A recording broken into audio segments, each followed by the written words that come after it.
This program will be recorded and posted on our website, as well as on the YouTube channel for Repair. So folks who want to view it later will be able to do that. And now I'd like to ask Dennis Parker, member of our organizing committee and someone with a deep personal connection to Pauli Murray and to what she stands for.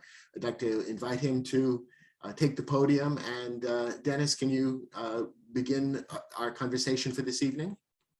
Sure, thank you very much, Carl. And before I start and introduce the other members of the panel, could you play the first video and then we'll take it from there. Okay, very good. I'm going to do that, and bear with me a moment while I get everything set up. Dennis and I did a little test this morning, so it should work, but I have my fingers crossed.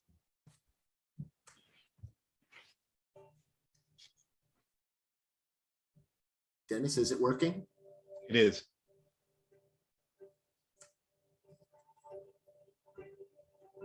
Thank you, Carl. And hopefully by the end of today, you will all know Pauli Murray's name and achievement well. As Carl said, my name is Dennis Parker, and I'm part of the planning committee of Repair. When I'm not involved in repair activities, I'm the executive director of the National Center for Law and Economic Justice, a lifelong civil rights attorney, working at the NAACP Legal Defense Fund, the ACLU, the New York State Attorney General's Office. And I also teach as an adjunct at Columbia and NYU. And so have long been fascinated by Ms. Murray. And I'm very, very excited to have as co-panelists with me two really extraordinary people who have a lot to weigh in on this extraordinary person that we're talking about tonight. Katherine Franke is a professor of law at Columbia University and is the director of the Center for Gender and Sexuality Law. She's also on the executive committee of Columbia's Institute for Research on Women, Gender, and Sexuality, and is one of the nation's leading scholars on law, sexuality, race, and religion, drawing from feminist, queer, and critical race theory. She's currently leading a team that is researching Columbia Law School's relationship to slavery and its legacies. And she has written books on marriage equality and on reparations, and has been very important in each of those movements. I've had to cut down her biography considerably to fit it in the time period we have, but we're very lucky to have her. Rev Dr Elizabeth Kaeton is an Episcopal priest who was ordained in 1986 in the first 10-year wave of women who were regularly ordained in the Episcopal Church after Pauli Murray had done the same. She's worked in a variety of ministry settings as a university chaplain, as a parish priest, as a director of an outpatient AIDS clinic, and adjunct seminary faculty. She worked for 5 years for Bishop Jack Spong as canon missioner to the Oasis, a ministry with LGBTQ Episcopalians, their families, and friends.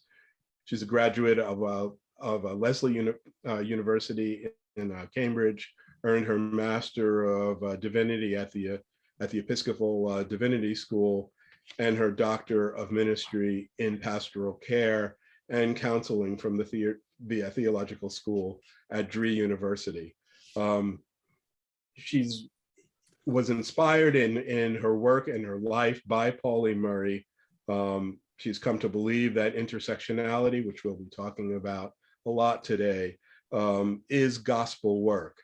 She's been involved with activism for people with AIDS, LGBTQ people, marriage equality, voting rights, Black Lives Matter, and reproductive rights and justice for women. And she is herself a beneficiary of the work. She was finally legally married in 2013, lives with her spouse, Barbara. They have 6 children and 6 grandchildren. And as with Professor Franke, has a long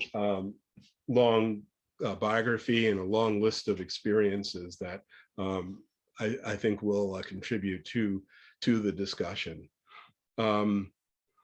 I started with the video and the introduction there because it sounds a number of themes that we will be hearing again and again throughout the film and throughout the discussion we have. If you haven't seen the film, I urge you to see it. It's really extraordinary, and it was a really hard task to narrow it down to just a few minutes, but it is important, I think, that we have a chance to hear from our panelists about the significance of Pauli Murray's life. It's the 3 of us who are appearing on the panel are very different, coming from different backgrounds, doing different work.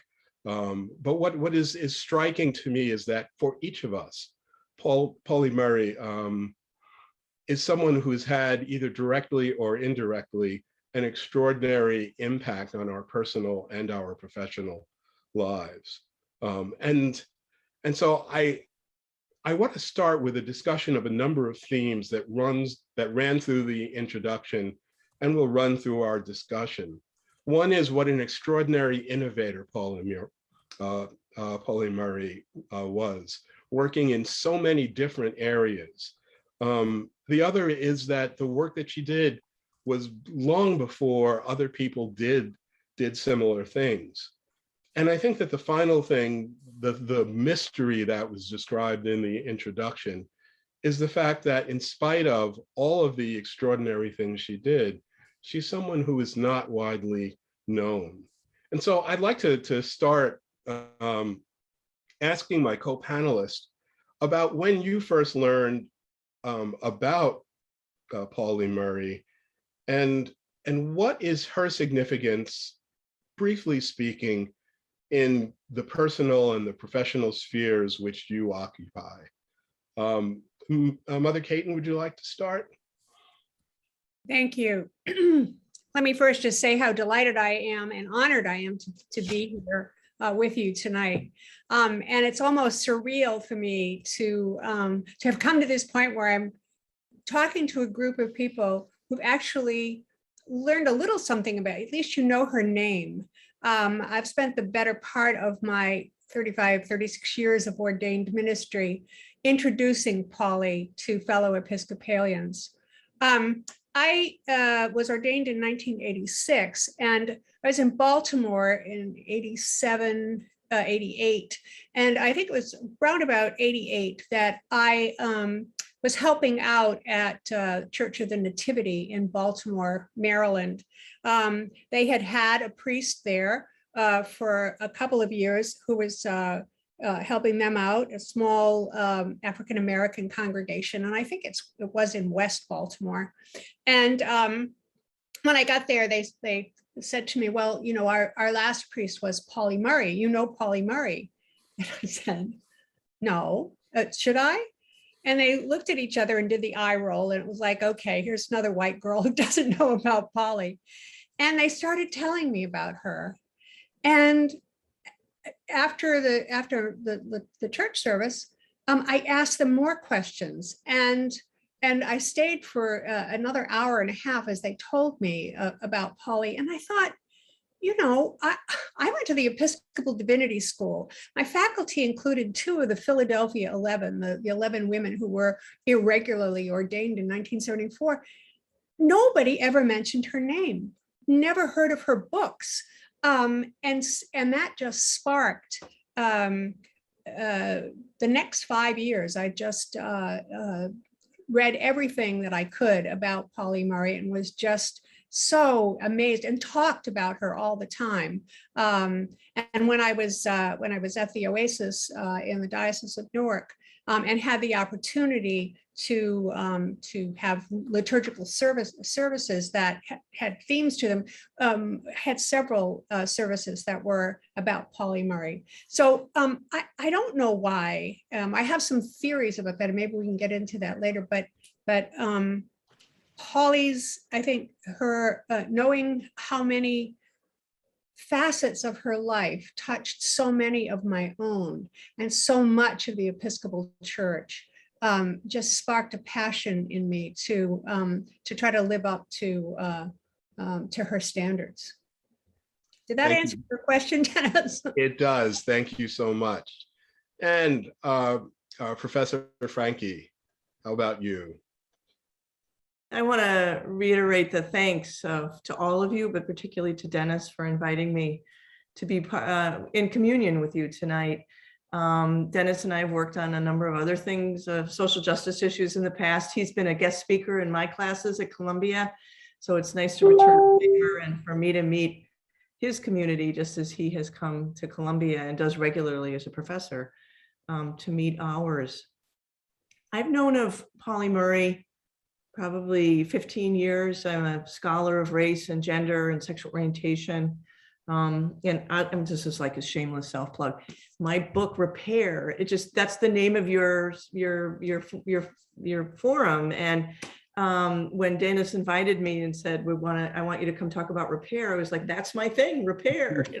This is the book on reparations. And we live in a world in which what we do more instinctively or kind of in a knee-jerk way is critique and trash and criticize others and seek distance from them rather than finding ways to repair those differences. And so I really applaud the community that you've set up around this issue. Why did it take so long to know about or learn about Pauli Murray? And I think it's partly because of the kind of person that she was. We could say it's sexism, we could say it's racism, we could say it's homophobia, we can say it's transphobia or gender identity-based phobia, and I think all those things would be true. But what makes Pauli so enigmatic, and I think critically important, is the degree to which, and I'll just drop a little footnote here, is that in the scholarly world, we use the pronoun they for Pauli, but really what people do is just refer to them as Pauli. We try to avoid the pronoun because this convention today of announcing your gender pronoun was not something Pauli was part of. So I'll just say Pauli rather than pronouns, because Pauli was Pauli's chosen name. But Pauli was part of a civil rights movement that rendered them invisible. In 1940, Pauli and a female friend, Adeline McVean, refused to sit in the back of a bus in Virginia, where Black people were supposed to sit, and they were arrested. And when Pauli was arrested, they told the police that their name was Oliver. And the case came to the NAACP, and they said, we're just too uncomfortable with this whole gender identity, same-sex couple, but maybe not a woman identifying as a man and reporting to the police that their name was Oliver. They just didn't know how to manage the complexity of how Pauli Murray navigated the world. And so we know about Rosa Parks, who of course was an amazing historical figure, an amazing figure at the time, but Pauli was there first. But it was the civil rights establishment of race men who didn't know how to handle the likes of Pauli. And I'm not sure they still do. They still would. And so Pauli's race was very ambiguous, did not want to identify as Black. Pauli's sex was very ambiguous. But certainly in time, at the time in which they lived was ambiguous, and today even more complicated. And nevertheless, Pauli always found a way to make an incredible difference. And so I just am so drawn to Pauli Murray as a survivor, a person who found a path later in their life through religion, which we can all, I look forward to returning to, the role of religion in social justice movements, and the untold history of how Pauli was rendered invisible by so many social movements, and thankfully no longer so. Thank you very much, Katherine. And what you said about the invisibility really rings true to me. I think that I first discovered Pauli when she died, and read about her being the first Black Episcopal priest, was curious why I'd never heard of her, but didn't know that much more. And it wasn't until recently St. Paul's Church downtown had an exhibit on her about 4 or 5 years ago. And I walked through that, and as everyone is when they hear about her achievements, was just astounded by everything that she was involved in. And it was particularly striking for me because I had this background of coming from the NAACP Legal Defense Fund, working at the organization that Thurgood Marshall started, in many cases working on cases that he had filed, and having immersed myself, I thought, in the complete civil rights history. And I knew the narrative about how Brown was decided, and how Charles Hamilton Houston had, decades before Brown, come up with this strategy to attack Plessy versus Ferguson, the idea that separate but equal was acceptable in American life, and that it was a carefully crafted strategy that would lead to the ultimate overturning of Plessy versus Ferguson. And I was surprised to learn, because her name never came up in that narrative about the history of the civil rights movement in the 20th century that I had learned. It never came up that when she was a student, as you'll see, the only woman student at Howard Law School, that she had proposed a paper to overturn Plessy versus Ferguson that was basically laughed at by not only the other students, but by the professor in the class.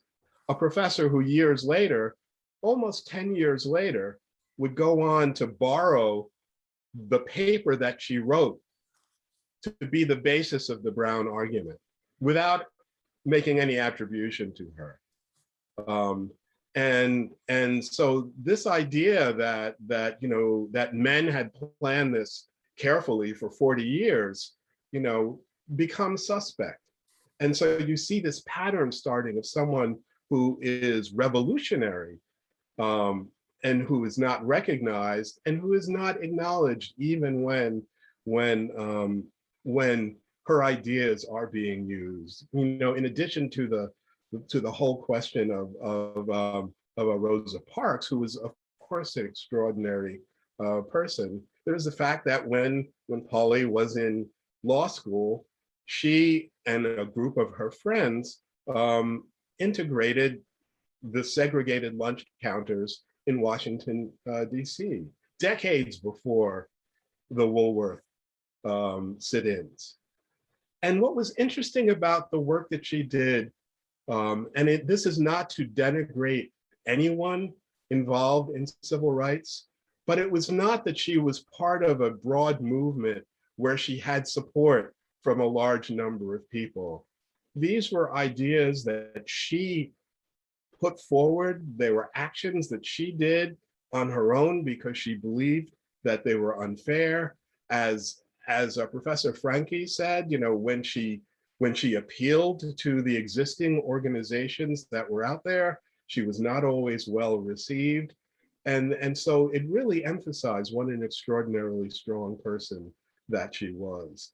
So these are the things that I hope we could explore as we go on. And so if we could, Carl, move to our next video segment, please. Sure. And let me mention that some of you have already figured this out, that the clips that we're seeing are from the film My Name is Pauli Murray, which is an Amazon film, and it's available on that website now. And of course, we strongly recommend it.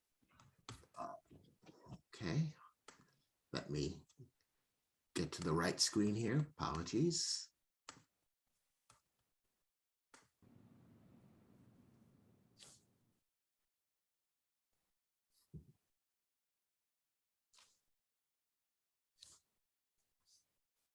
to UNC is significant.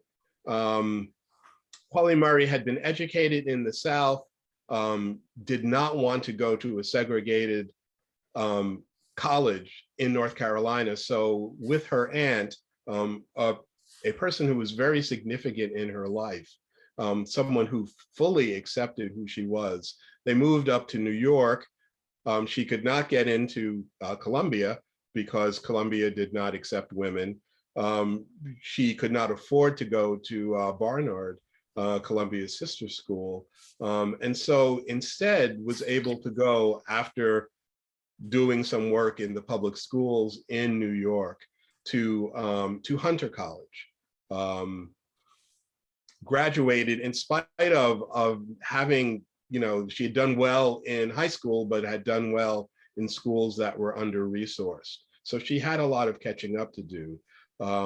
She graduated in the midst of the Depression, and went on to do, again, an extraordinary number of things. One of them, riding the rails disguised as a man. So she was going all over the country on the trains, being part of the WPA, and working in different projects all over the world, and then becoming very involved in the labor movement that was being organized at that time in the early Depression. And so fighting against the inequality, the wealth inequality, the pressure against unions, and all of these things.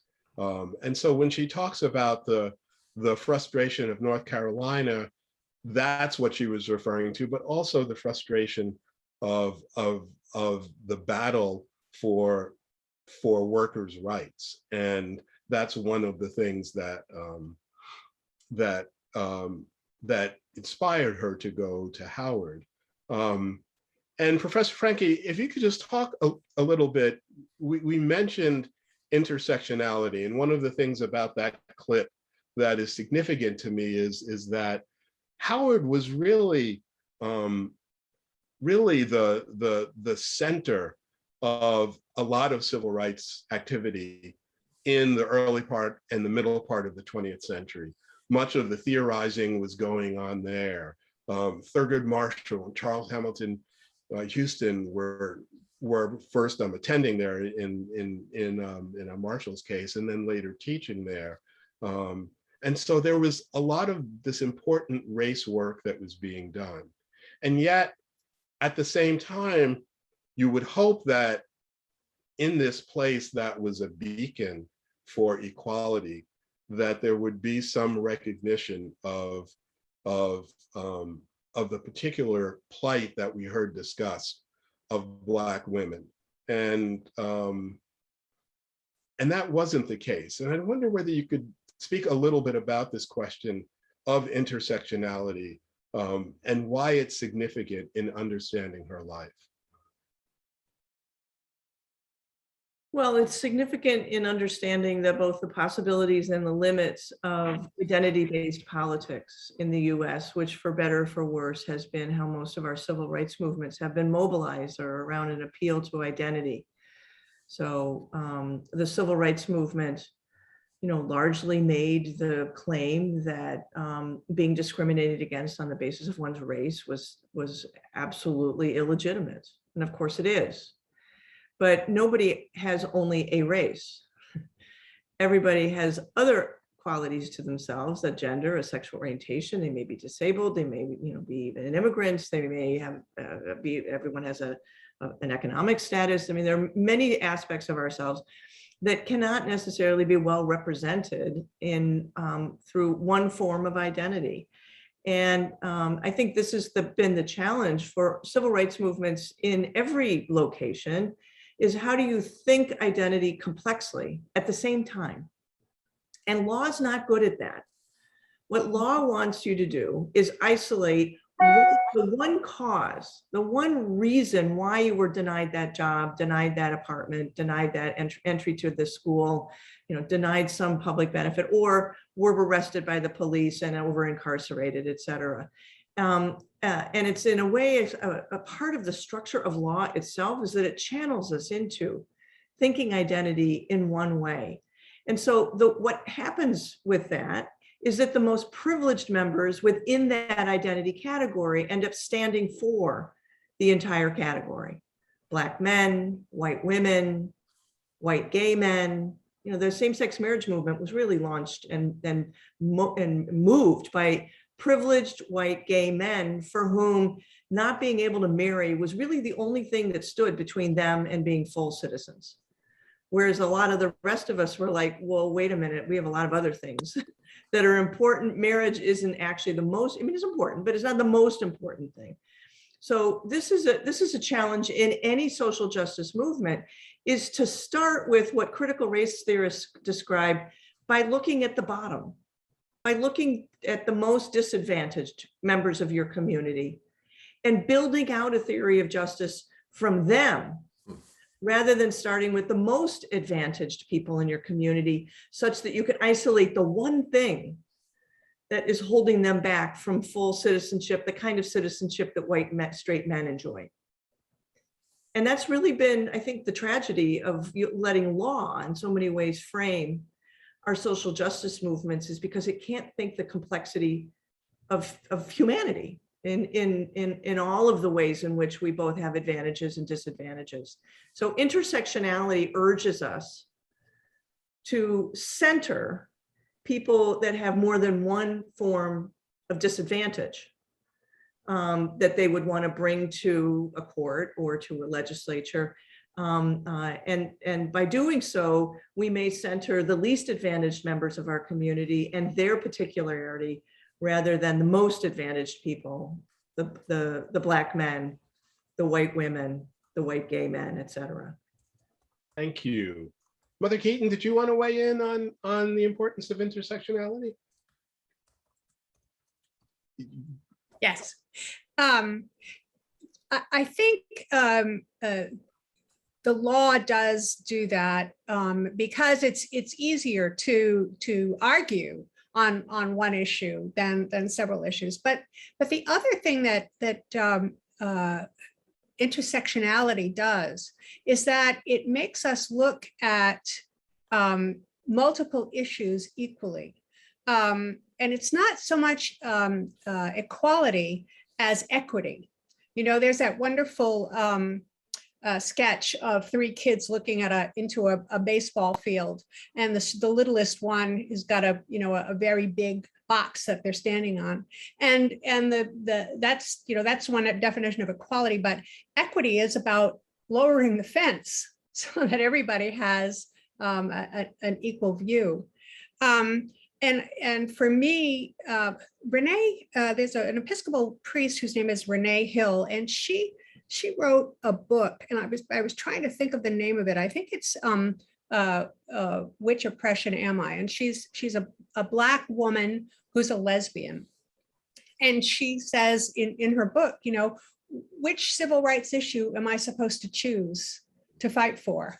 You know, and it's much easier to keep her, because she's so complicated, to not have to deal with her than to have to deal with the totality of who she is. And so for me, intersectionality, as someone who grew up in an immigrant household, Azorian Portuguese, in Fall River, Massachusetts, where we were darker than the Irish and the English immigrants that had preceded us. We also didn't speak the language, which was different from the English and Irish immigrants. And being a woman, female, it was very easy to see that if you were lighter skinned and male, especially in the Roman Catholic Church where I grew up, you got advanced. But if you had more issues, if you were a woman and if you were female and darker, curly hair, you got pushed to the back of the room. Intersectionality says you can't have that. Intersectionality says you have to deal with the whole person, which is why I say, for me, intersectionality is gospel work.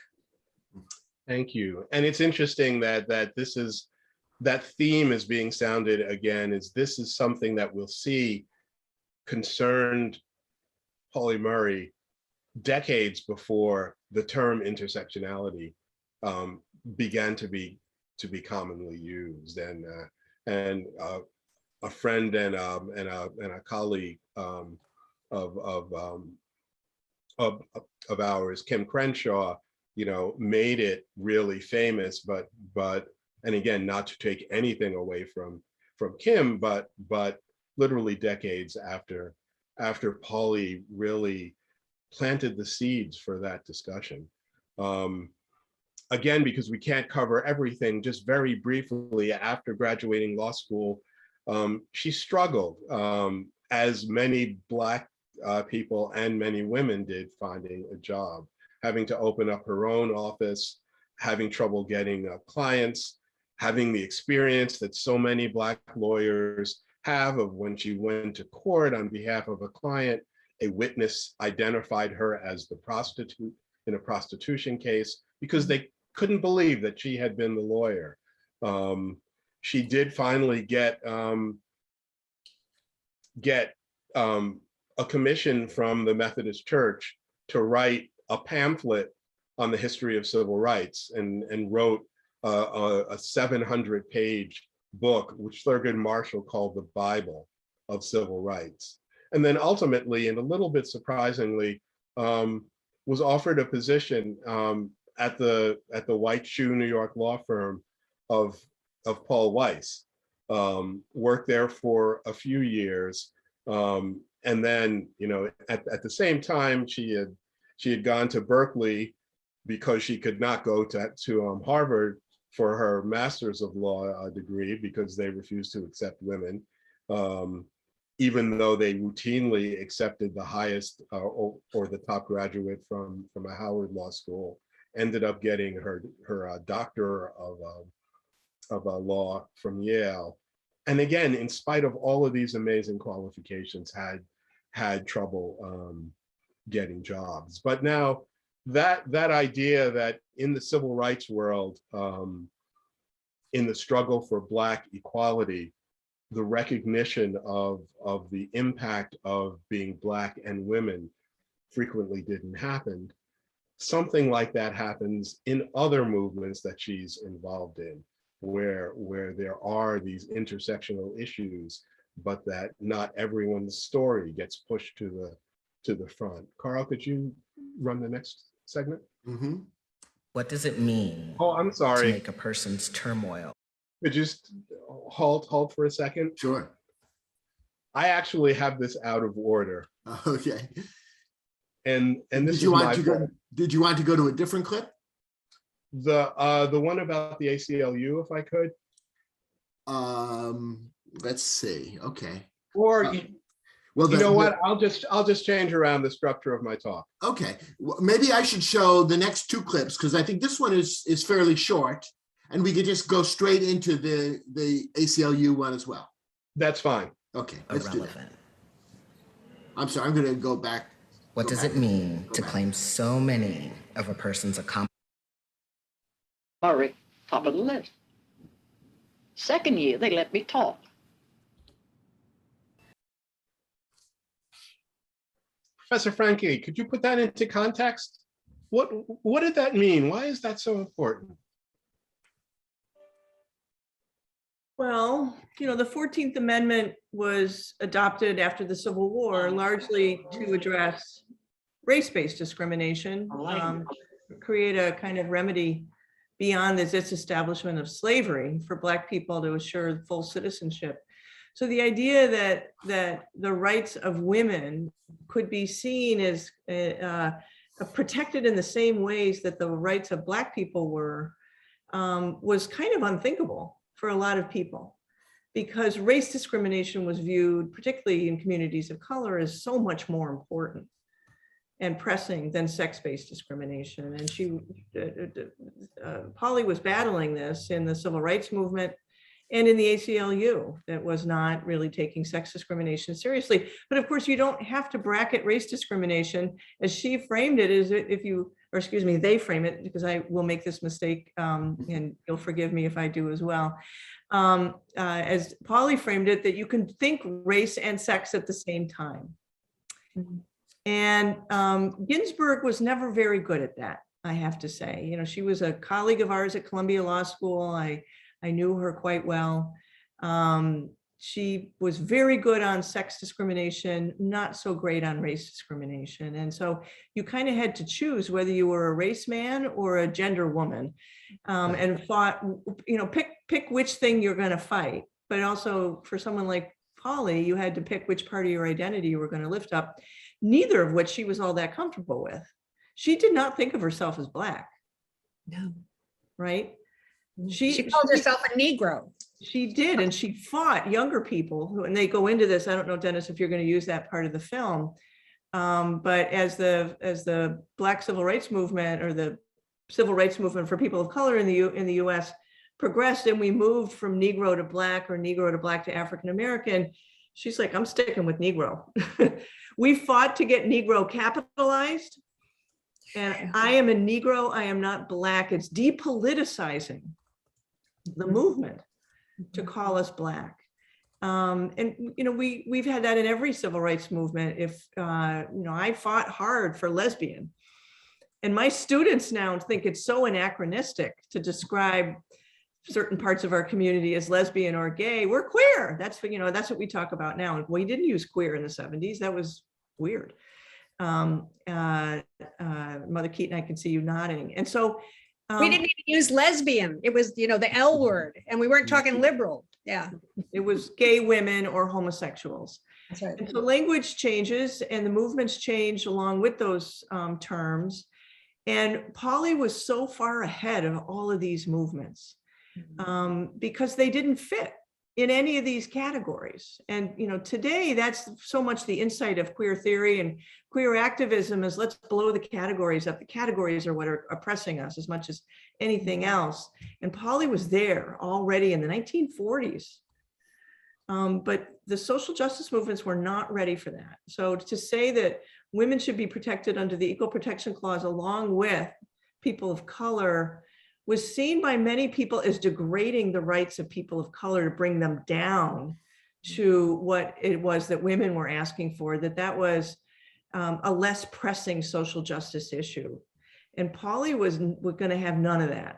You know, we need to be thinking sex equality and race equality at the same time, which is, again, to illustrate the importance of intersectionality. They were able to think those two concepts in a productive and important way at the same time, in a way that the race men at the ACLU and the gender women like Ruth Bader Ginsburg really couldn't. And that narrow vision was not peculiar to the race people. That if you look, I mean, she did later express disappointment in the way that the women's rights movement developed, in terms of, you know, I remember reading a quote where she said that it started out as the women's rights movement and then became the white women's rights movement. And so she must have felt that same frustration that she felt from the exclusion of women from the race movement to the exclusion of Black women from the women's rights movement. Would you say? Absolutely. And, you know, there's a way in which there was something extremely radical about the way that Murray framed these issues, but also very liberal, is that every person should just be judged based on who they are, not within these boxes of woman, man, Black, white, you know, whatever. You should just be judged based on who you are and your talents. And the thing about Murray is they were always the smartest person in the room. It ran circles around everyone else. And it was enormously frustrating for Pauli that these boxes are what held them back from so much. And Ginsburg shared that view of what equality meant, was that we have to think in colorblind, sex blind, sexual orientation blind ways, and that's what justice required. And I'm not sure that a lot of advocates agreed with that then, that there was actually something quite wonderful about the Black community that should be preserved. and protected, and segregation destroyed so many sectors of the Black community. There's something very special and different about women as compared with men. Queer culture is fabulous, right? And assimilating to a straight norm is horrible. So, you know, these are really complicated questions about what it means to live in a just society. But for so many people, they grow out of their own experience. And for Murray, that was certainly the case of being put in these boxes was just devastating for Pauli. And their mission was to destroy the kind of thinking that boxed people. Right. I'm sorry. I was. But I just think part of that is because of the way that Pauli grew up in a household of mixed races, mixed nationalities. It was very female world that she grew up in, which was about being egalitarian and equal. And so for her to come from that world into the world was just so jarring to Pauli that I think that Pauli was trying. I'm sorry, I'm gonna mess up the pronouns too. I think Pauli was really trying very, very hard to bring the values that they grew up with in their home into the world, to create the world that they knew at home. And that's just my insight about Pauli, that upbringing was so formative for Pauli. The other thing that I wanted you both to touch on just briefly is the first part of that, where they were talking about her dislike of boundaries because she crossed so many of them, and just for the audience, you know, she grew up feeling that she was male, and in fact, her great aunt or her aunt, who was very understanding, one of the things that she referred to her as my boy girl, and the only real rule that she said is that she could wear pants during the week, but she'd have to wear a dress on a Sunday when she went to church. But Murray went through these periods of you know, her two longest relationships. Her marriage to a man was quickly annulled. Her two long-term relationships were with a woman counselor at the WPA camp she was at, and a colleague at the law firm at Paul Weiss. And particularly in the first one, she would identify herself not as, you know, what we would say is a lesbian woman, but as the man in the relationship. She actually went to doctors to ask if she could get hormone therapy because she was convinced, you know, she had them, you know, check to see whether she had undescended testicles, because she was convinced that she was a man. This was not a time when that kind of gender identification was discussed or understood, was it? Not at all. I mean, there were plenty of trans people, there always have been, who might not have understood themselves in those terms, because I think we have to be careful not to be anachronistic here and project backwards into her time the kinds of ways we think about gender and identity today. But there have always been people who didn't fit in the M or F box comfortably.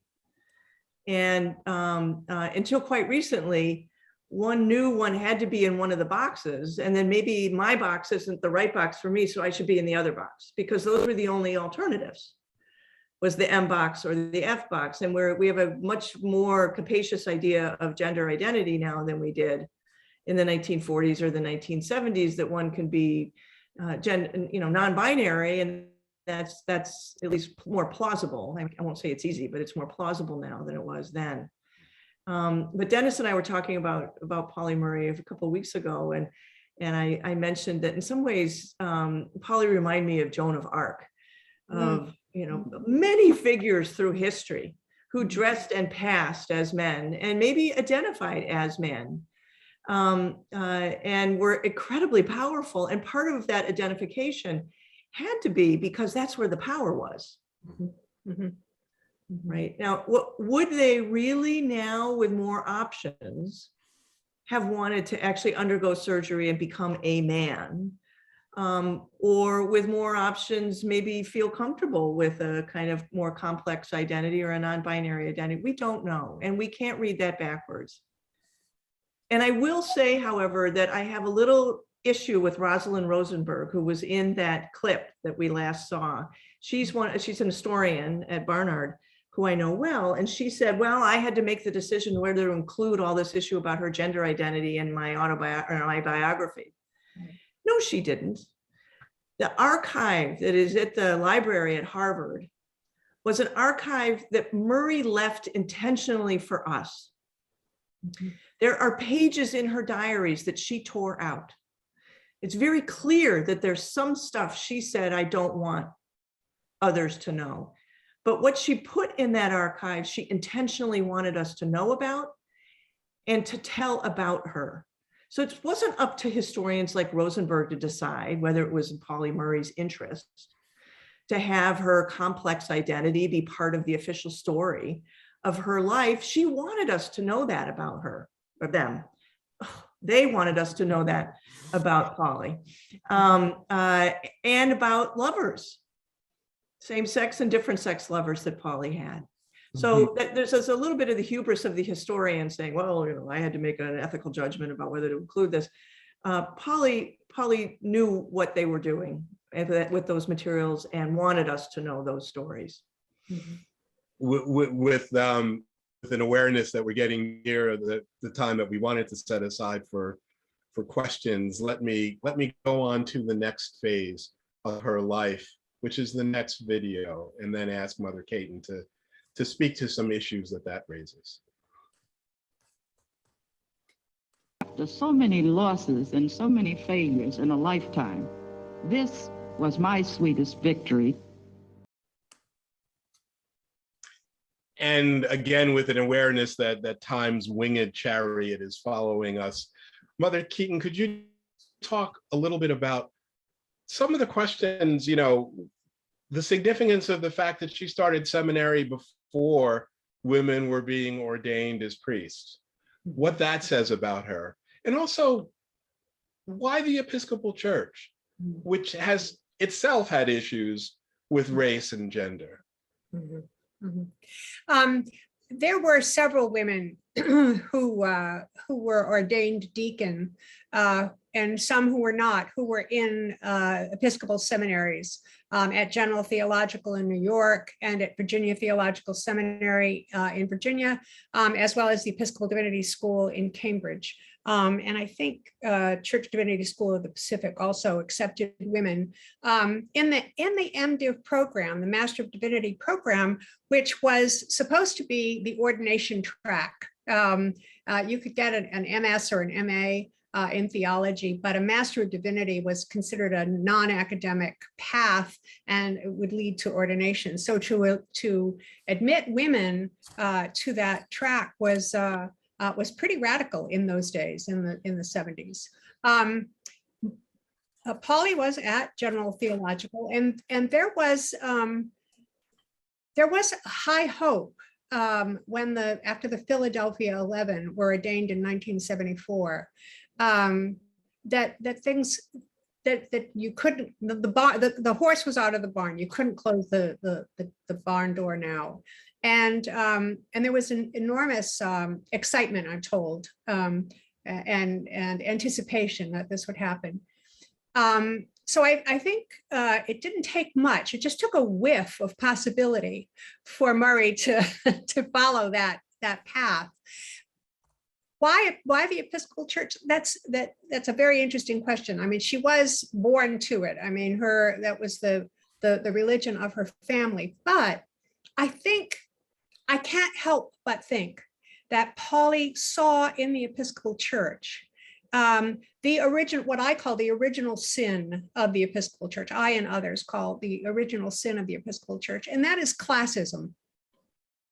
We were the church started by the landed gentry of the Church of England, and there was a certain status to being an Episcopalian. There's all sorts of really rude jokes about all of that, but I think Murray saw in the Episcopal Church not only an opportunity to reckon with the sins of the past. I mean, there were many, it's well documented that many Episcopal bishops in the South owned slaves, and to reckon all of that, but also by elevating herself, she was elevating the status of all Black people, all Negroes, as Pauli would say.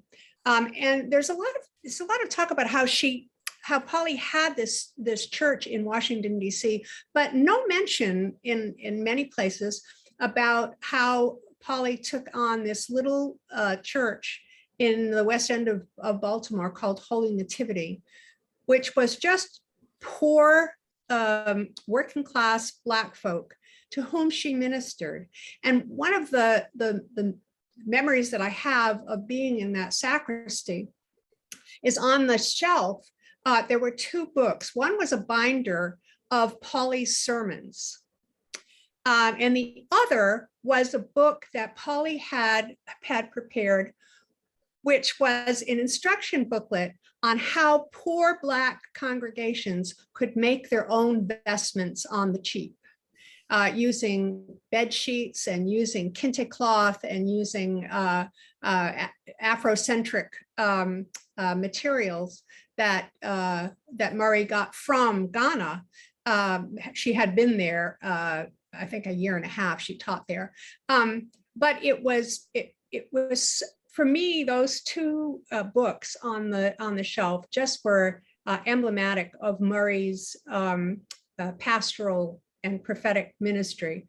The teaching part of her, the giving inspiration, and the pragmatic part of Murray, of how you on a limited budget, a poor congregation, you too can have vestments that look beautiful and that honor God and that elevate the human being. So I think one more last frontier that Murray stood at, one more crossroads, was classism, and Murray confronted it in many, many ways that were just inspiring to me. Thank you. And there's a short segment that I want to show. Before I do that, can I get one or two sentences? What struck me speaking to each of you when we were preparing for this is not just, I mean, none of us had met her. None of us knew her personally. And each of us describes something that went far beyond respect. I think just the tone of our conversations was that each of us loved her. And I'm wondering whether you could just say a sentence or two about that and about what enduring lessons you hope we take from her life.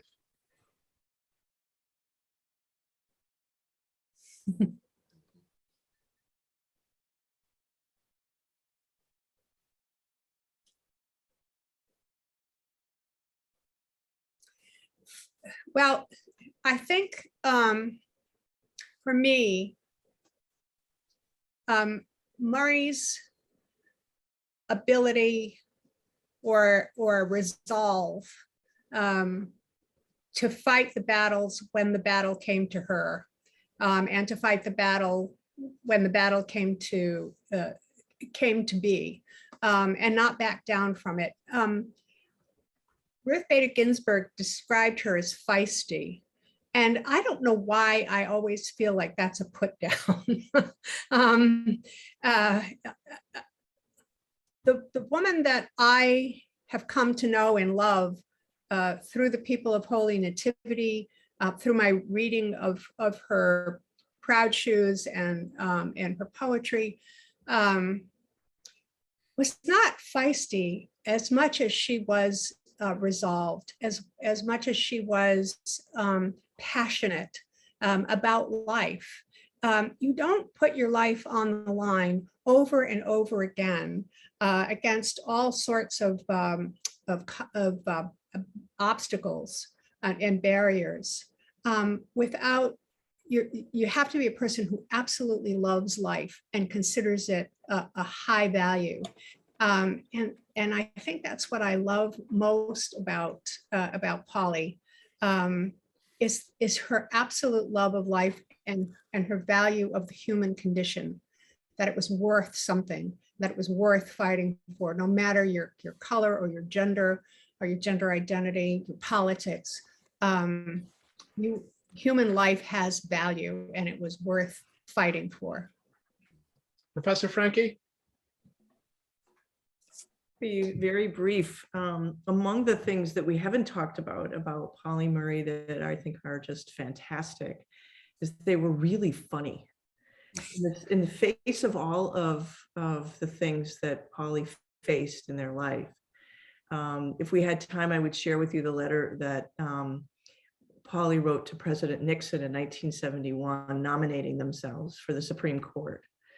It's a 4-page letter. It's hysterical and very serious at the same time. And so she didn't get it, did she?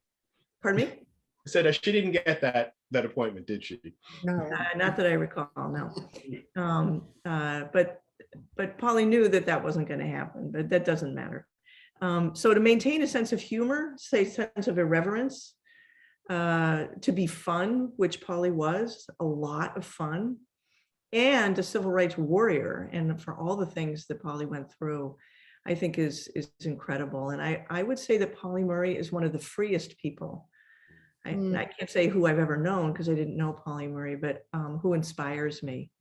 The theorist Wendy Brown has written about civil rights movements and the idea of wounded attachments, that we get attached to our wounds and we carry them as a badge through our civil rights struggles and organize the struggles around those wounds. And what Murray modeled for us was to organize our civil rights struggles and our notion of justice and a good society around an idea of freedom. And that's just fantastic. It is. Thank you both so much. Carl, could we have the last? Yes.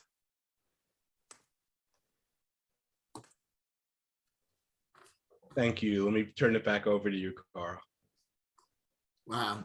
Dennis, thank you so much. Mother Kaeton, Professor Franke, I know you're really Katherine, but the three of you have added so much to my understanding and my admiration of this amazing woman, along with the video clips. We are running a little late. Janice, are there any questions or comments in chat that we should address before we have our closing comments? Let me turn off recording because we usually do that at this point in the conversation. There have been no questions. I think that the